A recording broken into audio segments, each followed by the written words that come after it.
नमस्कार, स्वागत है आप सभी का पॉप नेशन और वैल्यू नेशन पॉडकास्ट पे। मैं हूं आपका होस्ट तरुण मिश्रा।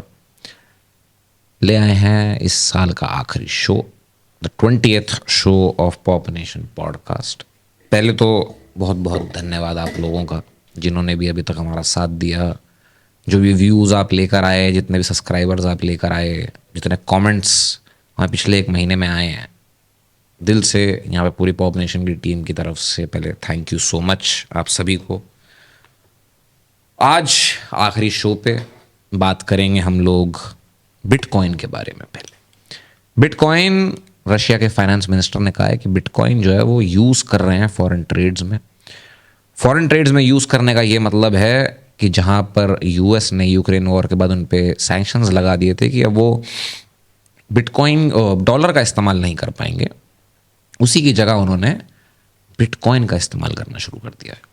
सबसे पहले वो टॉपिक उठाएंगे और उसके बाद जाएंगे हम लोग इलॉन मस्क के ऊपर। इलॉन मस्क ने कहा है कि विकिपीडिया जो है वो वोकपीडिया है और उसका नाम बदल देना चाहिए, और वो $1 बिलियन देने को तैयार हैं वो नाम बदलने के बाद। तो आप अगर विकिपीडिया का इस्तेमाल करते हैं तो आप देखा होगा कि डोनेशन मांगती रहती है वेबसाइट। वो कहती है कि हम लोग बायस्ड अनबायस्ड यहाँ पर जो है डेटा डालते हैं, मगर इस समय विकिपीडिया हाईजैक हो रखा है लेफ्टिस्ट और वोकिस्ट माइंडसेट के द्वारा।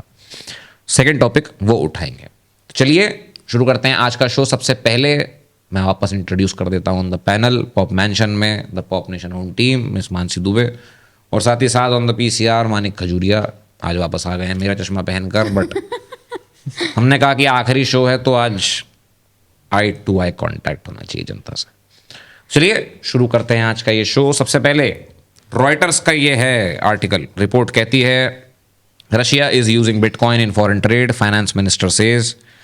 मॉस्को 25 दिसंबर का ये आर्टिकल है। ये Russian companies have begun using bitcoin and other digital currencies in international payments following legislative changes that allowed such use in order to counter western sanctions, finance minister Anton Silyonov said on Wednesday. Sanctions have complicated Russia's trade with its major partners such as China or Turkey, as local banks are extremely cautious with Russia-related transactions to avoid scrutiny from Western regulators. हम आज से 3 साल पहले 4 साल पहले ये debate करते थे कि भैया बिटकॉइन माइन करने जा रहे थे भाई हम एक टाइम पे प्रॉपर माइनिंग की मशीनें लेके आ गए थे। जो लोग जानते नहीं हैं उनको मैं बता देता हूँ कि कलिंगा वर्ल्ड वाइड जो है वो एज अ मीडिया कंपनी नहीं शुरू हुई थी। वो पहले sort of as a finance company started. Finance company start जहाँ हमने टाल्टन एंड चार्ल्स। Yeah. तो ये वहाँ से ओरिजिन है। अभी भी है हम उसमें, ऐसा नहीं है, मगर थोड़ी सी स्ट्रेटजीज बस डिफरेंट है। तो माइनिंग का भी हमने एक टाइम पे सोचा था बट कभी एग्जीक्यूट नहीं किया, क्योंकि उस समय में लगा कि शायद प्रॉफिटेबल नहीं होगा। तो लेकिन ऐसा था थोड़ा बहुत तो होता, अगर एक बिटकॉइन भी बना लेते ना उस टाइम पे हम नहीं, एक बनता नहीं, एक साल में 2-3 साल में भी नहीं बनता है। अरे ये समझो बनता ही नहीं। वही तो बनाने के लिए छोड़ दिया ना, एक टाइम के लिए टाइम देना पड़ता, बिजली इतनी लगती। लेकिन अगर एक बिटकॉइन बन जाता हो वर्थ इट होता तो यार, इतना तो है। But do you guys regret it that we don't like हमने स्टार्ट नहीं करा कभी भी अपने नहीं, माइनिंग? ऐसा कुछ नहीं। अच्छा। क्योंकि वो आप ये समझो जितनी बिजली वो लेता और जितना पैसा वो उतना प्रोड्यूस करता, वो वहाँ इंडिया में बैठ के वायबल नहीं था पहले तो। दूसरी चीज ये थी कि हम एंड जो में ही जब हम ये क्या कहते हैं, हम जब एंड मोमेंट आ गया था हमारा कि करना कि नहीं करना, उसी टाइम पे बिल पे पास आ गया था कि 30% टैक्स लगेगा प्रॉफिट पे। फायदा क्या करने का भाई अगर इतना ही टैक्स देगा हमने। और वो भी मेन रीजन नहीं था। मेन रीजन ये था कि हम लोग जो माइन करने का सोच रहे थे वो था इथीरियम, ना कि बिटकॉइन। और इथीरियम 1 साल के बाद जो है उसका जो सिस्टम था चलने का, कुछ प्रूफ करके था, वो मेरे को याद भी नहीं है इस समय, वो उसके बेसिस पे था। अगर वो चेंज हो जाता तो आप इथीरियम माइन ही नहीं कर सकते। तो हमने फिर वो ड्रॉप करा कि ठीक है इथीरियम माइन नहीं करेंगे हम लोग। तो वो ये रीजन था। यहाँ पर ऐसे अब सोचो जो हमने नहीं किया उस टाइम पे, छोटा सा आइडिया था कि करना ही नहीं करना, कर लेते तो ठीक है। अब ये ऐसा थ्रेट बन गया कि यूएस डॉलर को टक्कर देने के हिसाब पे आ गया है। अगर सोचो ये पावर में आ जाए, वैसे मेरे को भी नहीं लगता कि आएगा, इतना भी कुछ हाई भी नहीं है। वही है ना कि like with these currencies, with these cryptocurrencies, इनके अपने अलग pros and cons हैं। And I think at this particular point, I think cons ज़्यादा है rather than pros. कॉन्स भी यार ठीक है, लेकिन कौन से सबसे बड़ा एक है ना, रेगुलेट नहीं करता कोई, सब अपने बना रहे हैं, अपने हिसाब से कर रहे हैं और यूज़ कर रहे हैं। अगर इसको कोई रेगुलेट करे कोई तरीके से, जैसे करेंसीज के साथ होता है, एक सरकार पीछे बैठी है, यूएस ही ले लो सबसे पहले, जो मेजर, जो सबसे ज़्यादा इन्फ्लुएंस करता है कि भाई मैं कर रहा हूँ कंट्रोल, मेरे हिसाब पे तुम सारे कंट्रोल करोगे अपने हिसाब को। जितना एक बैलेंस बना हुआ है उस बैलेंस को चलने देना चाहिए और वो बैलेंस रहना चाहिए। अगर कहीं पे किसी ने घोटाला करा, वो घूम के पता चलता तो है कहीं ना कहीं तो कुछ जा रहा है। बट देन फिर उसका तो पूरा का पूरा सिस्टम ही है ना कि वो डिसेंट्रलाइज करना चाहते हैं हर एक चीज़ की, हर एक इंसान को अपना खुद का रिकॉर्ड या फिर एक वो सिस्टम है जिसमें हर चीज़ उनको बहुत ट्रांसपेरेंटली दिखती है सब कुछ। नहीं, लेकिन उसमें प्रॉब्लम ये आती है ना कि आपको ट्रांसपेरेंटली ट्रांजैक्शन तो दिखती है, बट ट्रांजैक्शन किधर से किधर जा रही है नहीं दिखती। ये नहीं दिखती। क्रिप्टो में ये चीज़ अलग है, तो आप पता ही नहीं लगा सकते कि ट्रांजैक्शन कहाँ से वाइट का है या ब्लैक का है। अब आप ये समझो, मान लो पाब्लो एस्कोबार है, पाब्लो एस्कोबार को जो है ड्रग बेच के जो है उस पे पेमेंट लेनी है, ठीक है, उसने दे दिया, उसने पेमेंट ले ली बिटकॉइन में। अब तुम ये बताओ, जब बिटकॉइन में पेमेंट आ गई, ट्रांजैक्शन तो हो गया, वो तो चढ़ गया बिट उसके ब्लॉकचेन के ऊपर कि ट्रांजैक्शन हुई है, बट कौन सी जगह से कौन सी जगह पे कैसे ट्रैक करोगे? ये ट्रैक नहीं कर सकते तुम। और इसलिए इसका सबसे बड़ा जो कौन है वो ये है कि ये ड्रग डीलर्स जितने भी बेसिकली जो इलीगल काम है आप बहुत इजीली इसकी तरह कर सकते हो। वहीं तो रेगुलेट नहीं होती नहीं ये चीज। अगर रेगुलेट हो तो पता रहता है कि किसने क्या कहाँ पे तुम किसको रेगुलेट कैसा कर नहीं पैसा सकते ना इसको। जब वही तो। ऑनलाइन करेंसी को तुम रेगुलेट कैसे कर लो जब तुम्हें यही नहीं पता कि तुम्हारा एड्रेस क्या है, जहाँ से आ रहा है, जहाँ जा रहा है, ठीक है, तुम सिर्फ इतना पता लगा सकते हो कि ये एड्रेस यहाँ है, ये एड्रेस यहाँ है, बट तुम कभी पता नहीं लगा सकते कि वो एड्रेस के पीछे है कौन। टू बी पॉइंट हमें पता चल सकता है, बट उस ए और बी पॉइंट पे क्या है और कौन हाँ, है वो कभी नहीं पता चल लगता, सकता। वो पता नहीं लग सकता। तो अब ये कह रहा है, this year Russia permitted the use of cryptocurrencies in foreign trade and has taken steps to make it legal to mine cryptocurrencies, including Bitcoin. Russia में बैंड है बेसिकली अभी। Russia is one of the global leaders in bitcoin mining as part of the experimental regime. और ये सोचो, ये band है, ये band है, तभी दुनिया का सबसे बड़ा वो है माइनर, ठीक है। As part of the experimental regime, it is possible to use bitcoins, which we had mined here in Russia, in foreign trade transactions. Silanov told Russia 24 television channel. Russia जगह भी तो एक नंबर बढ़िया है इसको mine करने के लिए, ठंडी जगह है, कोई दिक्कत ही नहीं है इसी की, बिजली भी कम लगती है वहाँ पे। बट बिजली बनाओ कैसे वहाँ पे? अरे बनाओगे, बनाते कहाँ हो, ऐसे कहाँ बना लेंगे, इतनी बिजली कहाँ से बन जाएगी? आपको पता बनाए है कैसे जो बिजली ले आओ? 4th लार्जेस्ट जहाँ पे माइन होता है दैट कंट्री इज भूटान। वहाँ पे भी वो माइन क्यों कर पाते हैं? क्योंकि उनके पास हाइड्रो इलेक्ट्रिक पावर्स हैं सारे जितने भी हैं। कुछ नहीं करना, ऊपर से पानी आ रहा है, उसी को भाप बना के उसी में से इलेक्ट्रिसिटी निकाल लो। And जब मैं इस टॉपिक के बारे में रिसर्च की थी, it was actually very surprising for me, because Bhutan as a country बहुत छोटी कंट्री है और वो इस लेवल का काम करे। लाइक अभी जहाँ तक मैंने लास्ट डेटा पढ़ा था, it was around 750 million, but कल उन्होंने उसका इन्वेस्टमेंट कर रखा है, बट कल ये डेटा अपडेट हुआ है और अब उन्होंने 1.1 बिलियन की पूरी वो कर रखी है, लाइक इन्वेस्टमेंट कर रखी है कि भाई, और उनका like it's legit 1/3 of their GDP, which is insane for a country like Bhutan. अच्छा है, अच्छा। I mean, I don't know if they are taking the right risk और अगर वो worth it है या नहीं, but they are willing to do it.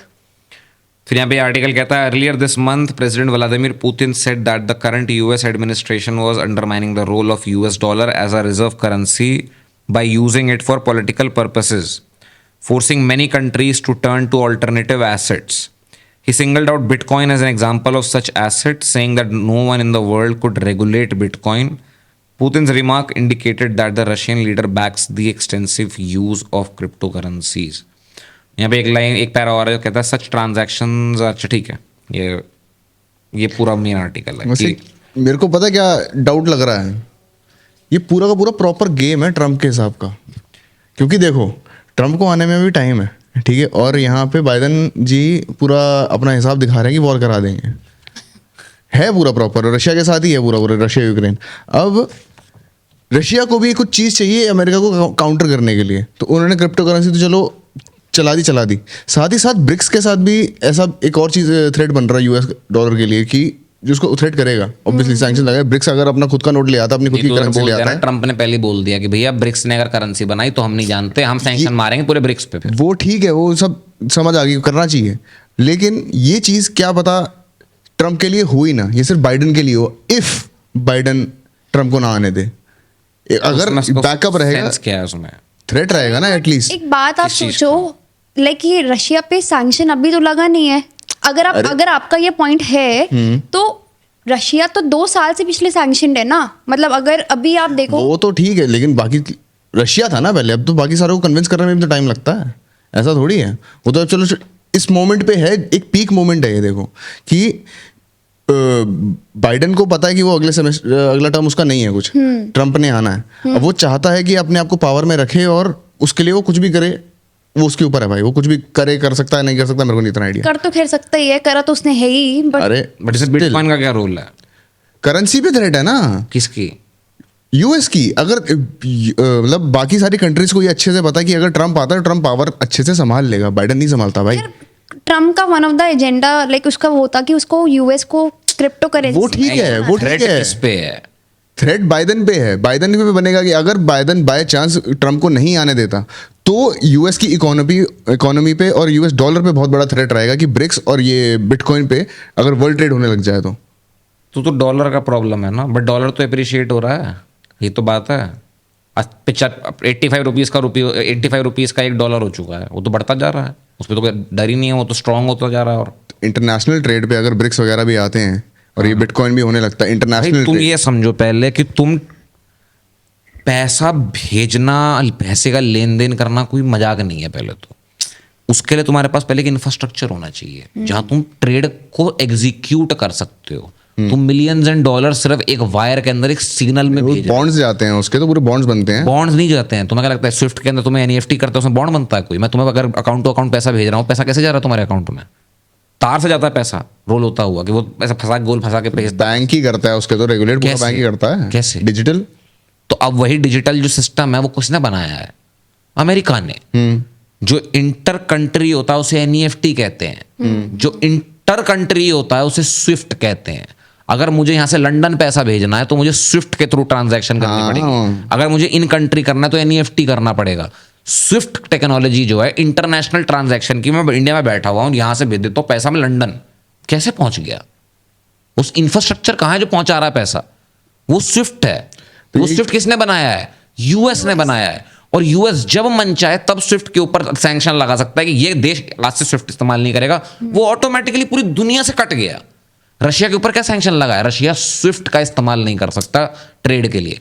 जो तुम स्विफ्ट इस्तेमाल ही नहीं कर सकते, डॉलर भेजो कैसे किसी को? क्योंकि डॉलर सिर्फ स्विफ्ट के थ्रू जाता है। यूज ही नहीं करना ना, उसने अलग तरीका ढूंढ लिया। उसने इंडिया से अगर डील किया तो इंडिया के रुपये पे डील किया ना। बट अगर यूएस आके कल को कहता कि भाई अगर इंडिया ने करा उल्लंघन करा चाइना के साथ तो करा हम तो इंडिया पे भी लगा, इंडिया से भी स्विफ्ट छीन लेंगे, फिर इंडिया कैसे करेगा? तो वहीं तो ब्रिक्स का आ रहा गेम में। कैसे आ जाएगा? तुम्हारा world trade 80% world trade Europe के साथ चल रहा है। तुम यूरोप छोड़ के सीधा कूद जाओगे कि ठीक है मैं चाइना रशिया से जिंदा रह लूं। तो लॉस तो यूरोप को भी हो रहा है उस जगह पे। यूएस ऐसा भी थोड़ी कर देगा। ज्यादा लॉस कैसे हो रहा है?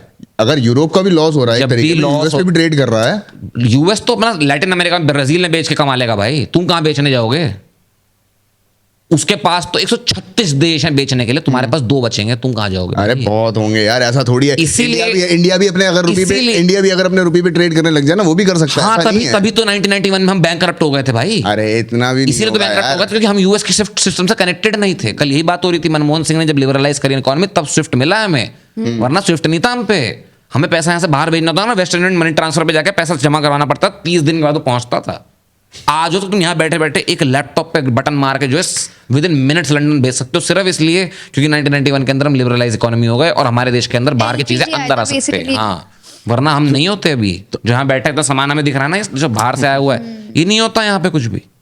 ये लैपटॉप, ये एप्पल लैपटॉप नहीं था 1991 से। ये तो है। हाँ, ऐसा तो नहीं है स्विफ्ट में। ऐसा भी ये नहीं कह रहा कि स्विफ्ट एकदम अगर छोड़ ही दिए, कोई स्विफ्ट वो हमारे हाथ में है ही नहीं, हम छोड़ नहीं सकते। यूएस कह रहा है कि तो निकाल देंगे। निकालने वाली चीज अगर छोड़ना तो पड़ेगा ही ना, अगर निकाल दिया तो। नहीं, तुम्हें छोड़ने के लिए निकालने की जरूरत क्या है भाई? तुम्हें किसी ऑफिस से मैंने निकाल दिया। यूएस से बोला कि आज से तुम लोग यूज नहीं कर सकते, तो वो तो भाई मेरा ऑफिस में ऑफ कंपनी का ओनर, मैंने कहा यू आर फायर्ड, उसके ऊपर थोड़ी रुकना रुकेगा नहीं। मैं क्या कह रहा हूँ, मेरा उसका बात अलग थी, वो सेम चीज ही मैंने अलग चीज में बोली है वर्ड वाली। कंटिन्यू। हाँ, तो जब स्विफ्ट, ये मेन कारण ये है बिटकॉइन इस्तेमाल करने का कि तुम इसे कहीं भी ट्रांजैक्ट कर सकते हाँ, और उस पे जो सैंक्शंस उन्होंने लगा रखे हैं रशिया पे, वो एप्लीकेबल नहीं होगा। लाइक मैं अभी देख रही थी, मेरे को एक वेबसाइट मिली है जो लेजिट लाइव ट्रैक करती है कि रशिया पे अभी कितने सैंक्शंस है। अकॉर्डिंग टू दैट वेबसाइट, अभी देर आर करंटली 19,535 जो है इन्वेजन के बाद उन पे सैंक्शन लग चुका है and it's insane when you think about it. In fact initially उन्हें चाइना ने कहा था कि भाई चलो ठीक है मैं तुम्हारी कुछ हेल्प करने का ट्राई करता हूँ, and like US came in between and it was like कि भाई अगर तू ये करेगा ना तो मैं तेरे पे भी सैंक्शन लगाऊंगा और तू भी जाएगा यहाँ से. And then they did not have any option. वो क्या करेंगे, वो बिटकॉइन के अलावा उनके पास कोई ऑप्शन ही नहीं है ट्रेड करने का. मतलब बिटकॉइन क्या, crypto currency for that matter. या तो क्रिप्टो में करो या तो तुम दूसरे देश की करेंसी से करो. वो उन्होंने इंडिया के साथ क्या किया था, इंडिया के साथ जब ये हुआ कि इंडिया गैस खरीदेगा, ये खरीदेगा, वो खरीदेगा, तब इंडिया ने किया क्या था गेम. इंडिया ने कहा हम देंगे पैसा तुम्हें इंडियन करेंसी में, ठीक है, क्योंकि स्विफ्ट तुम ले नहीं सकते, यूएस डॉलर तुम ले नहीं सकते, तो तुम इंडियन करेंसी लो. अब इंडिया ने गेम क्या खेला, बहुत बढ़िया गेम खेला था जिसने भी प्लान निकाला. इंडिया ने कहा ये लो इतना $1 मिलियन ये तुम्हारी गैस के लिए. फिर जब रशिया के पास वो सारे रुपये जमा हो गए, अब रुपये से तो इंटरनेशनल कहीं ट्रेड कर नहीं सकते तुम जाके, कोई और एक्सेप्ट नहीं करेगा, तो रशिया करे क्या उस रुपये का. इंडिया में इन्वेस्ट करेगा वापस आके, और कहाँ जाएगा. तो उनको भी ये चीज़ समझ नहीं आई. पहले उनको लगा कि किस तरीके से इसको जो है कन्वर्ट करा देंगे डॉलर में, बट डॉलर वो इस्तेमाल नहीं कर सकते, तो कन्वर्ट करोगे क्या तुम वो भी. तब उन्होंने कहा वापस इंडिया को कि भाई अब रुको, सुनो, ये बहुत तुम्हें तेल बेच दिया, बहुत गैस ये इतना तुम हमें देते, जैसे करूँ क्या मैं. तब फिर इंडिया ने कहा अच्छा हाँ ये प्रॉब्लम भी है, आओ वापस आओ इंडिया आओ, ये यहाँ पे हम एक मेट्रो बनाना चाह रहे थे, इसमें लगा दो पैसा. ये हमने यहाँ पे एक ट्रेन ट्रैक डालना चाह रहे थे, इसमें लगा दो पैसा. ये हम यहाँ पे एक एयरपोर्ट बनाना चाह रहे थे, इसमें लगा दो ये वाला पैसा. तुम्हारी आधी इन्वेस्टमेंट, हमारी आधी इन्वेस्टमेंट. मैंने गेम देखो इंडिया किस लेवल पे. बहुत अच्छा गेम है. हाँ एड्स पे अपना तेल से मेरा कितने, मैं सस्ते में तेल भी ले लूंगा, सस्ते में गैस भी ले लूंगा, उसके बाद जो वही पैसा इस्तेमाल करके अपने देश के अंदर इन्वेस्टमेंट भी करवा लूंगा. इंफ्रास्ट्रक्चर बेटर कर. सऊदी के साथ भी तो एक बार ऐसी कोई डील हुई थी. फ्रांस के साथ हुई. फ्रांस के साथ. फ्रांस की डील ये हुई थी, तुम जो रफेल वाली डील थी, रफेल वाली जो डील थी, रफेल की डील में ये था कि भाई मैं तुम्हें पैसा दे रहा हूँ, ठीक है, बट मैं इंडियन करेंसी में दूंगा. हाँ और फिर ये हुआ नहीं, इंडियन करेंसी में नहीं हुआ था, वहां पर सिस्टम अलग था. वहां पर ये बोला था उनको, फ्रांस वालों को, कि भाई देखो हम तुम्हें रफेल का पैसा देंगे, मगर तुम इस पैसे को सिर्फ इंडिया के अंदर इन्वेस्ट कर सकते हो, हम तुम्हें कैश बाहर लेके जाने नहीं देंगे इस देश से. सही डील है ये बिल्कुल. और हाँ, क्या है. तुम आओ इंडिया के अंदर, दसॉल्ट को बोलो तुम आके इंडिया में अकाउंट खोलो, हम तुम्हें इंडिया के अंदर ही रुपये में ट्रांसफर करेंगे, फिर तुम इसी रुपये को उठा के जो है अपनी बॉम्बार्डियर जो ट्रेन बनाओगे उसके अंदर इन्वेस्ट कर देना. उसके बाद 50% ओनरशिप तुम्हारी. जब तुम अपना प्रॉफिट रिकवर कर लोगे तो फिर तुम इसको छोड़ के चले जाना, पूरा 100% प्रोजेक्ट हमारा हो जाएगा. मैंने वाह, गेम ब्रो. इसे कहते हैं बिजनेस. एंड सम लाइक जिसने भी करा है उसका कितना बढ़िया है, उसने कितना क्या दिमाग लगाया है इस पूरे के पूरे चीज में, कि कुछ भी हो रहा है वो अल्टीमेटली आके इंडिया को ही बेनिफिट कर रहा है. कहीं ना कहीं फाइनेंस मिनिस्ट्री, हम कितना भी निर्मला जी को यहाँ पे उल्टा सीधा बोल रहे हैं, मिनिस्ट्री जब काम करती है तो काम करती है दबा के. पैसा तो कमा रहे हैं भाई, अच्छा खासा टैक्स भी लगा लो और बाहर की ऐसी डील से भी लगा लो, अच्छा खासा फंड पड़ा हुआ है. और मैं ये सोच रहा हूँ कि इस समय जिस तरीके से बीटीसी सर्च कर चुका है पिछले 1-2 महीने के अंदर, अगर ये लोग लिटरली बहुत सारे बीटीसी होल्ड करके बैठे हैं तो मौज में होंगे भयंकर लेवल की. इस समय एल साल्वाडोर था उनके, वो तो खरीदता जा रहा था नया. बुकेली 3 साल पहले का प्रॉफिट में होगा इस समय एल साल्वाडोर. तो ये मेन मुद्दा है रशिया का, कि रशिया ने शुरू कर दिया. देखो अभी जो बिटकॉइन 100 के उसने वो करा है, वो अभी तो करा है उसने नवंबर दिसंबर के आसपास ही, अभी लाइक लेजिट अभी तो अभी है. मैं ये भी सोच रहा, हो सकता है रशिया ने वहां पे इन्वेंट्री उठाई हो बहुत सारी, जो इतना भागा है ना बीटीसी. नहीं हो सकता है. बीटीसी जो भी बढ़ा है उसका 2 कारण है. एक तो यूएस के इलेक्शंस खत्म हुए हैं, पीपल वर लाइक सेइंग कि यूएस ने अपने ट्रम्प ने अपने पूरे कैंपेन में ये बोला है कि मैं यूएस को crypto currency of the world बनाऊंगा ही बनाऊंगा. And capital crypto currency capital में बनाऊंगा. And then the moment I will come, जो भी उनका वो एसईसी है जो सिक्योरिटी कमिश्नर है, उसको वो फायर करेगा आते ही. And then Gary Gensler I think 22 नवंबर को रिजल्ट आया है कि बिटकॉइन ने 100K वो कर लिया है. एंड देन उस टाइम पे ही होता कि अच्छा ट्रम्प इलेक्शन जीत जाएगा. And the moment Trump one, उसके बाद भाई बिटकॉइन तो हो गया फायर, हवा में गोली हो गया वो. नहीं तो देखो सिर्फ वो रीजन नहीं होगा ना, 2-3 रीजन होंगे. एक ये होगा, और ये भी हो सकता है कि उसी पीरियड के अंदर जो है रशिया ने भी बहुत सारे बिटकॉइन के स्टॉक उठाए हों, कि भाई वो तो ओपन मार्केट में है ना, कोई भी ट्रेड करो वहाँ को. ऐसा थोड़ी है कि मैं इंडिया के अंदर से भी तक CDSL और NSDSL अकाउंट तब तक मैं कोई खरीद नहीं सकता. तो कौन सा पता लगता है किसने क्या खरीदा है. हाँ. इसका एक रीजन और भी हो सकता है कि अभी बिटकॉइन की हार्विंग हुई थी, लाइक वो अभी आई थिंक अप्रैल के आसपास रुकी है या स्टार्ट हुई है. तो उस वजह से भी हो सकता है इसका बहुत मेजर इम्पैक्ट पड़ा कि बिटकॉइन इतना क्यों शूट अप हो गया अचानक से. होता क्या है halving?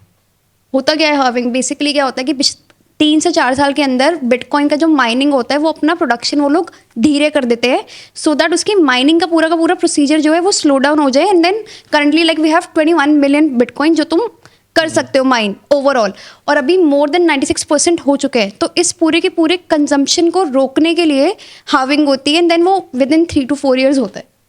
So this is what all तो ऑटोमेटिकली सप्लाई डाउन कर दे रहा है और एग्जैक्टली हाँ, वैल्यू रखने के लिए कुछ तो करना पड़ेगा। ठीक है। अगर बिटकॉइन का कोई फ्यूचर मेरे से पूछे तो मैं तो यही कहूंगा, देखो बिटकॉइन कहीं नहीं जाने वाला।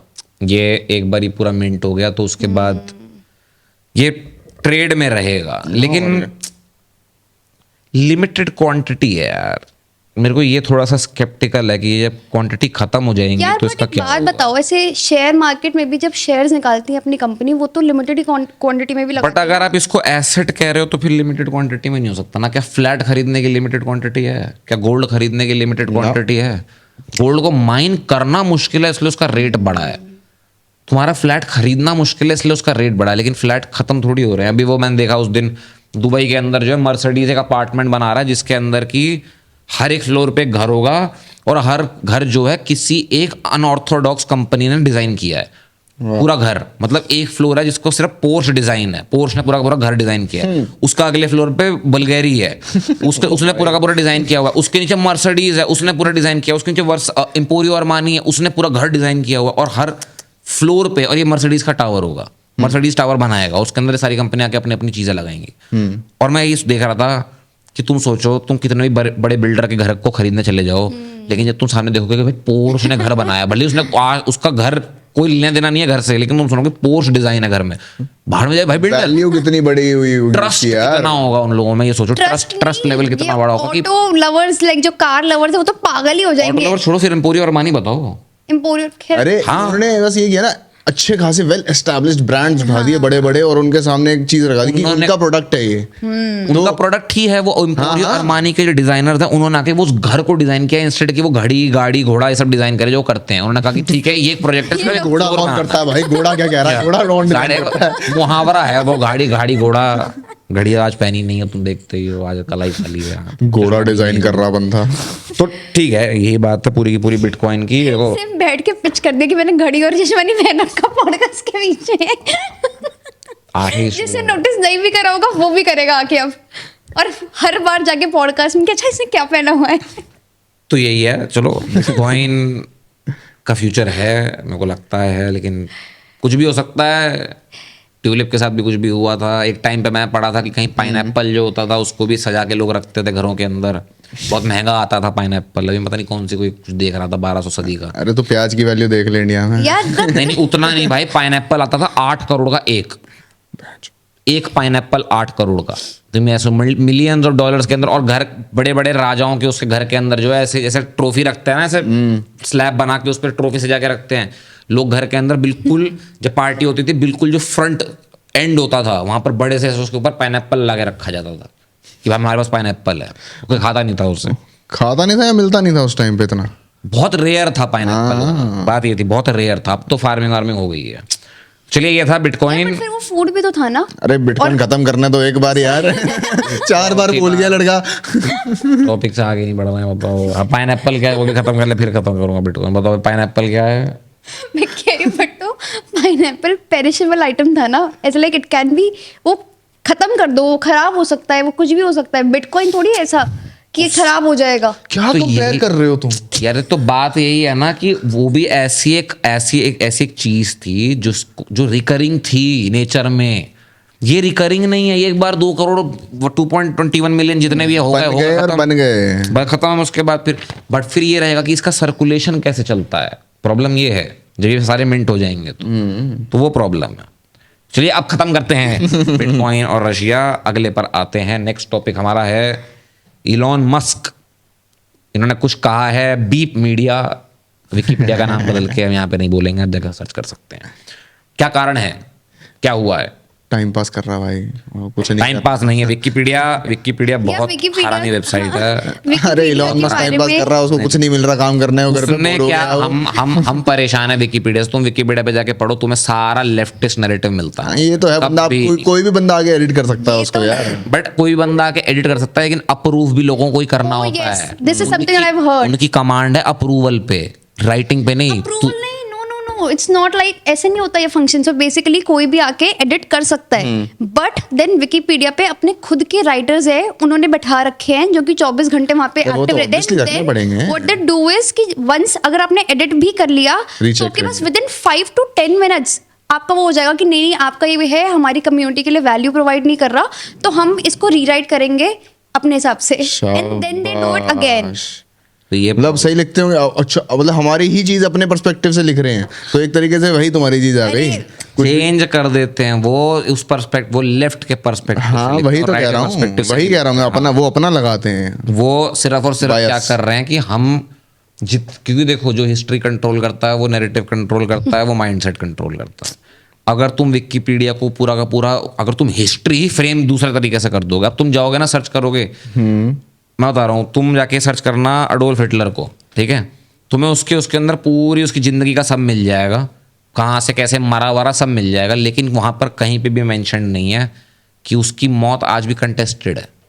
अरे अभी आप और ये बहुत बड़ा मुद्दा है अपने आप में कि उसकी मौत कंटेस्टेड है कि जिंदा था कि नहीं था। ये चीज, इस चीज पे बहुत लोग बहस करते हैं ना ऑलरेडी। तो ये कहीं मेंशन्ड होना चाहिए ना। अगर तुम एक साइड पर्सपेक्टिव दे रहे हो, तुम कह रहे हो कि मैं विकिपीडिया हूँ, मैं पूरा का पूरा इंसाइक्लोपीडिया हूँ इंटरनेट पे, तो भाई पूरी इंसाइक्लोपीडिया दो ना। तुम उतनी इन्फॉर्मेशन दे रहे हो जो तुम्हारे नैरेटिव को सूट कर रही है, ताकि बंदे आगे क्वेश्चन ही ना करें। देखो इसका एक चीज भी हो सकता है कि अगर जब सारे बंदे अगर एडिट कर सकते हैं, तो कोई बंदा आगे लिख देगा कि नहीं मर गया, कोई बंदा आगे लिख देगा कि नहीं जिंदा है, कोई आगे कहेगा कि यहाँ पे है, कोई अप्रूवल कहता तो है करना है ना किसी को। तो वही तो वो अप्रूवल, इतनी चीजों को वो क्लेम जो करते हैं, अगर वो बैकग्राउंड चेक भी करें तो वो चीजें यार कहीं ना कहीं पे प्लॉजिबल लगती हैं। कोई डॉक्यूमेंट कहता है कि भाई सही में मर गया था, अमेरिका ने मार दिया उसे, और कई कहते हैं कि भाई नहीं यहाँ पे आगे छुपा हुआ था, यहाँ पे इसका बंकर है, यहाँ पे इसने ये किया। अब इतनी चीजें हैं जो इंसाइक्लोपीडिया check करने के लिए, तो कहीं ना कहीं तो एक मिनट को कहीं ना कहीं तो एक बेस ग्राउंड ढूंढेगा ना कि भाई मेरे को नहीं पता क्या चीज़ है, लेकिन लोग ये स्पेकुलेट करते हैं, तो वो भी तो यही हिसाब से अपने हिसाब से बोल रहा है जो ने 4 सीजन की अपनी डॉक्यूमेंट्री बना, वहां जाके बकायदा करोड़ों रुपए खर्च करके उसको बना के ले आया, क्या वो प्रूफ नहीं है? उसमें नहीं है, तो ये लेकिन और मेंशन भी होना चाहिए चीजें हैं ना था, यार। ये मेंशन होना चाहिए कि नहीं होना चाहिए?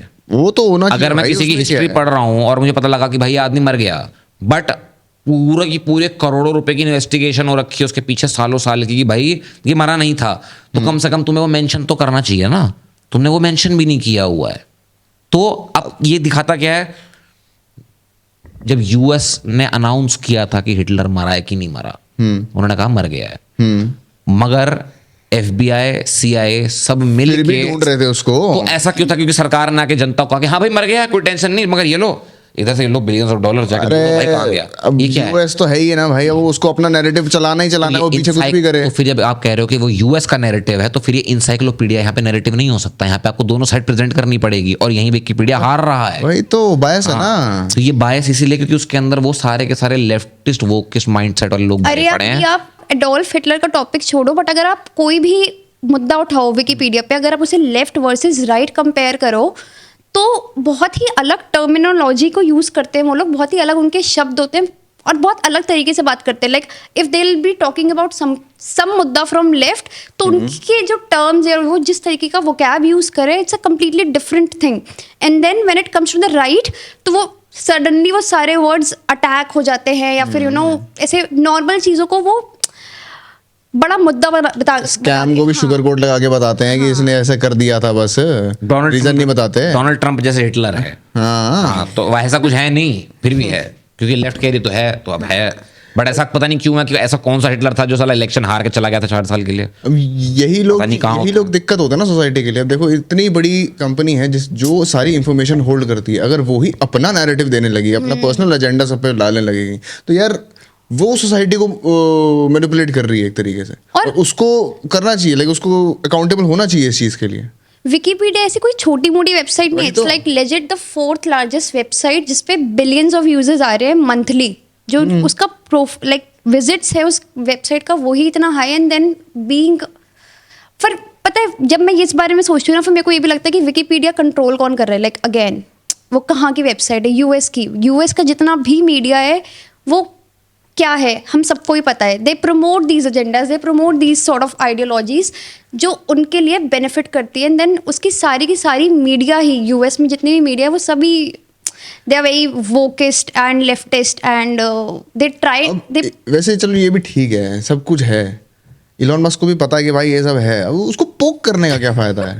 पोक करने से क्या मिलेगा? ऐसे ये खरीद बोलने से। देगा भाई, वो कह रहा मैं खरीद दूंगा. अरे वही तो चीज है, वही तो सेंसिबल चीज वो बनेगी अगर वो खरीद दे.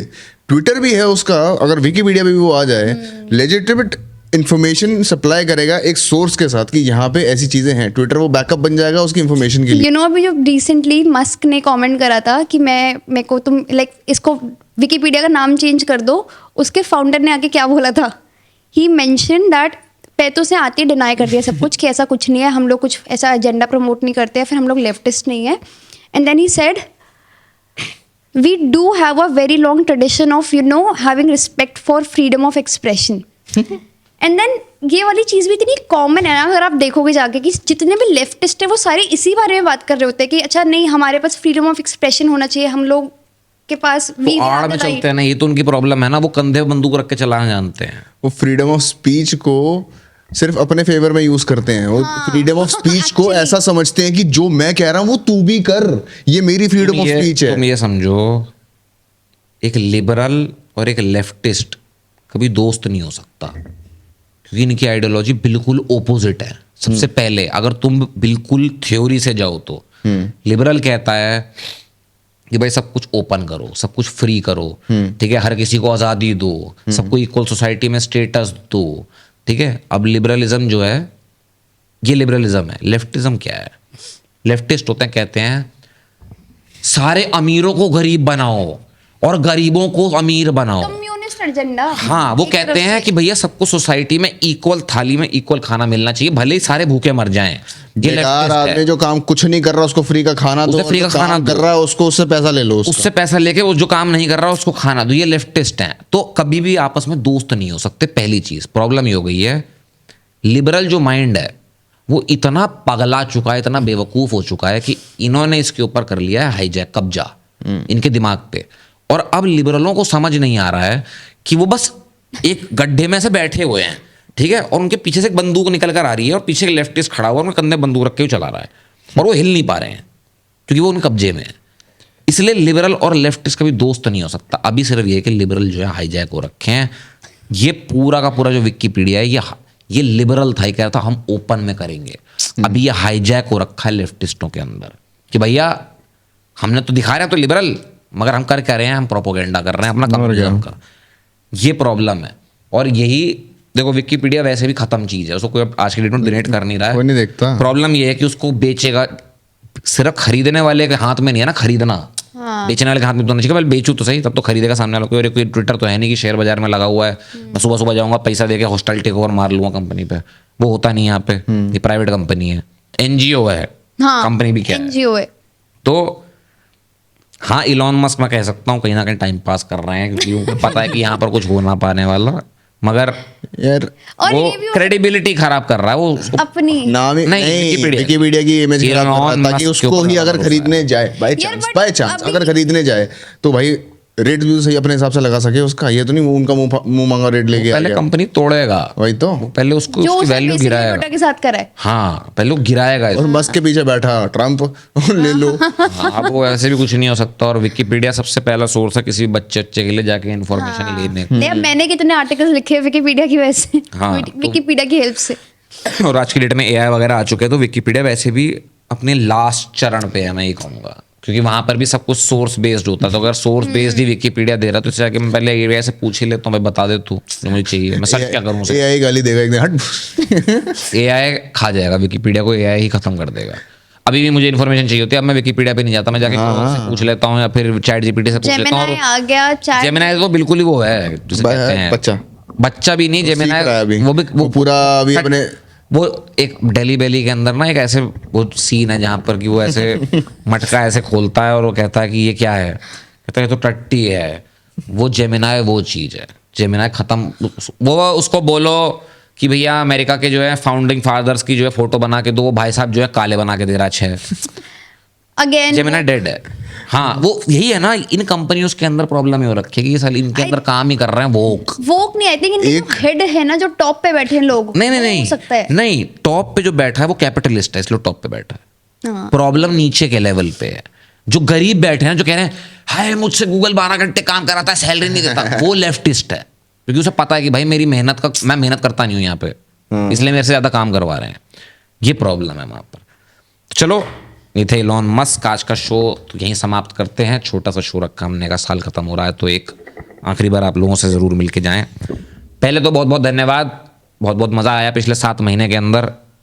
शुरू करने के बाद जो ट्रायल फेज था वो अलग, जो असली गेम शुरू हुआ पिछले 7 महीने में हुआ। और बहुत बहुत धन्यवाद आप लोगों का, फिर से थैंक यू सभी का, जिसने भी कमेंट किया, जिसने भी आके वीडियोस देखी, जिसने भी सब्सक्राइब किया, जिसने गाली बकी, भाई तुम्हें भी सब पढ़े जाते हैं भाई, सब पढ़े जाते हैं। सब पढ़ते हैं हम लोग, दिल पे कुछ नहीं लेते। आओ मौज करो, शराब पी के कमेंट कर दो कपिल शर्मा की तरह, हमें कोई टेंशन नहीं, हमें एज लॉन्ग एज हमारा एंगेजमेंट आ रहा है हमें कोई टेंशन। भाई देखो यहाँ पे ऊपर तुम्हें कंटेंट में न्यूज़ मिलेगी, तुम नीचे तुम बकचोदी मचाओ, कोई टेंशन नहीं है। ये this is the new way of journalism, ठीक है। हम फैक्ट्स लाएंगे, आप लोगों से सीधा कनेक्ट करेंगे, वो थोड़ा सा न्यूज़ रूम के ज़माने को पीछे छोड़ते हैं। और पापा को देखना तो तुम आओ, ये नया फॉर्मेट है।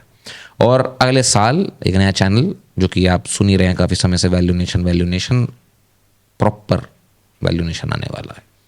देखते हैं वहाँ पे क्या आने वाला है, वो सरप्राइज रहेंगे आप लोगों के लिए, पहले जिंक्स नहीं करेंगे। तो चलिए आप सभी को happy new year, happy holidays. ध्यान रखिए अपना, जश्न से जाइए 2025 में। कोई रेजोल्यूशन मत रखिए सब स्कैम। मेहनत करना आज शुरू करिए, नए साल के अंदर मेहनत करते हुए जाइए। चलिए मिलते हैं आप लोगों से अगले साल में। See you in 2025 everyone. Thank you so much once again for all your love and support. Take care, bye bye, खैर मनाइए।